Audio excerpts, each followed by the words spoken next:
Hi viewers, இன்னைக்கான வீடியோவில் என்ன நடக்குதுன்னு பார்ப்போம். வீடியோக்குள்ளே போகிறதுக்கு முன்னாடி நம்ம சேனலை லைக் அண்ட் சப்ஸ்கிரைப் பண்ணிவிட்டு கொஞ்சம் சப்போர்ட் பண்ணுங்கள். வாங்க இப்போ வீடியோக்குள்ளே போகலாம். கார்த்திக் மாயா மகேஷ் இவங்க 2 பேரை பற்றின உண்மையை நம்ம எப்படியாவது ரேவதி கிட்ட புரிய வச்சு அவங்களோட வாழ்க்கையை காப்பாற்றணும் அப்படின்னு சொல்லிட்டு எவ்வளோ போராடிக்கிட்டு இருக்காரு. பாவம் அந்த மனுஷன். கார்த்திக்கும் எவ்வளவோ பிளான் பண்ணுறாரு, ஆனால் கடைசியில் அது நிறைவேற மாதிரியே தெரியல. அதுக்கு பதிலாக இங்கே மாயா ரேவதி கிட்ட ட்ராமாலாம் போட்டு தம் மேலே எந்த ஒரு தப்புமே இல்லை அப்படிங்கிற மாதிரி ரேவதி மண்டையை பிரெயின் வாஷ் பண்ணிட்டு போயிட்டாங்க.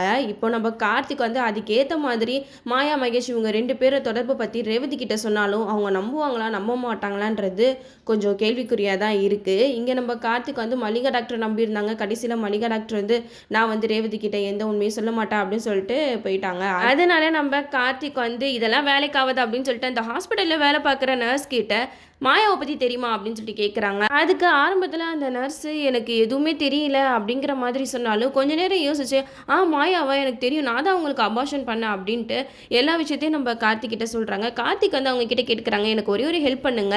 மகேஷ் அவங்க அண்ணி கூட தப்பான உறவு வச்சுருக்கான்.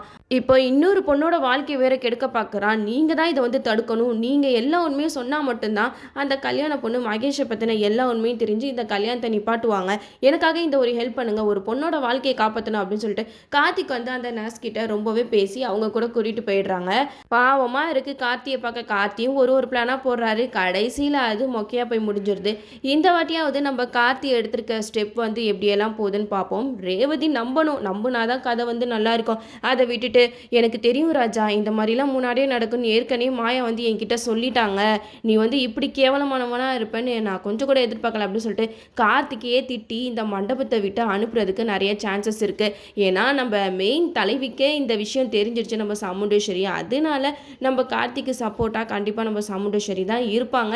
கடைசி நேரத்தில் நம்ம கார்த்தியை ரேவதி கழுத்தில் தாலி கட்ட வைப்பாங்க.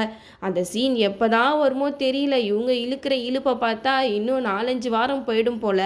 இப்போ தான் நவீன் வந்திருக்காரு. நவீன் துர்காவை கரெக்ட் பண்ணிட்டாரு. அவர் கல்யாணம் பண்ண நான் துர்காவை தான் கல்யாணம் பண்ணுவேன் அப்படின்னு சொல்லிட்டு அவர் ஒத்த காலில் நிற்கிறாரு. ஸோ நம்ம கார்த்திக் நவீன ரேவதிக்கு மாப்பிள்ளையாக பார்த்தாங்க. அதுவும் இப்போ சொதப்பல் ஆயிடுச்சு.